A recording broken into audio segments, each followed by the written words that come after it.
Dotée d'une très grande beauté, son comportement va tout gâcher. Suivez l'histoire de Mirabelle, partie 1. Suzanne est une femme de 40 ans vivant encore chez ses parents.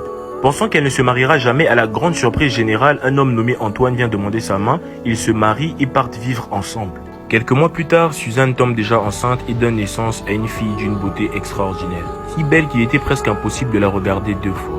Suzanne et Antoine décident alors d'appeler leur petite fille Mirabelle. 3 ans plus tard, Suzanne tombe encore enceinte et accouche d'un garçon au nom de Maurice, qui contrairement à sa sœur est d'une grande laideur. En plus de ça, il est handicapé dès la naissance. Mirabelle est si belle qu'on la cache du monde extérieur. Elle ne sort que rarement, voire jamais. Maurice, malgré les différences de traitement, ne ressent aucune jalousie envers sa sœur. Au contraire, il aime et protège sa sœur plus que tout. Le temps passe et Mirabelle a atteint l'âge de se marier. Son père Antoine annonce dans tout le village et dans tous les villages voisins qu'il cherche un prétendant pour sa jolie jeune fille. La beauté de Mirabelle était si incroyable que pour qu'elle sorte de la maison, il fallait que sa mère chante. Le premier jour, un pêcheur arrive tout content pensant qu'il va l'épouser. L'arrivée du pêcheur, comme la tradition le veut, Suzanne chante, Mirabelle sort. Voyant que c'est un pêcheur, elle refuse immédiatement. Le pêcheur dessus retourne chez lui triste. Le deuxième jour, un chasseur arrive avec son vélo. Comme toujours, Suzanne chante, Mirabelle sort.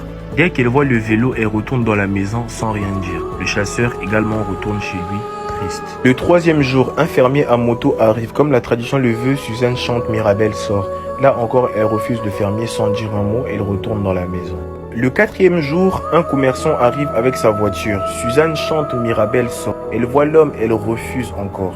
Elle retourne dans la maison sans rien dire. Les parents ne savent plus quoi faire. Plus tard dans la nuit, Maurice demande à sa sœur: mais pourquoi tu refuses tous les hommes qui veulent t'épouser? Elle répond: j'attends un homme digne de ma beauté. Jusqu'alors, je n'ai encore vu personne. Le cinquième jour, un homme au nom de Félix arrive dans le village avec ses 5 voitures accompagné de tous ses frères. Avant de passer chez les parents de Mirabelle, il organise une très grande fête dans tout le village. Mirabelle entend déjà parler de cet homme. Elle tombe immédiatement sous son charme. Le lendemain, Félix arrive chez les parents de Mirabelle. Avant même que la mère de Mirabelle chante comme la tradition le veut, Mirabelle sort déjà de la maison en disant: voilà mon mari. Félix, très ravi, demande que le mariage se fasse le même jour. Mirabelle et ses parents sont d'accord, sauf Maurice, le petit frère handicapé de Mirabelle, qui dit à sa sœur: tu ne connais pas cet homme mystérieux qui sort de nulle part avec toute cette richesse, et je ferai tout ce qui est nécessaire pour que tu ne l'épouses pas. Mirabelle, pris d'une colère noire, refuse d'écouter Maurice.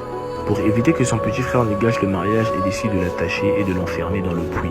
Le mariage se passe très bien. Mirabelle est enfin mariée à son homme très riche, digne de sa beauté comme elle le voulait. Elle prend ses affaires et rentre rapidement dans l'une des voitures pour partir avec son mari, oubliant qu'elle avait enfermé son frère dans le puits.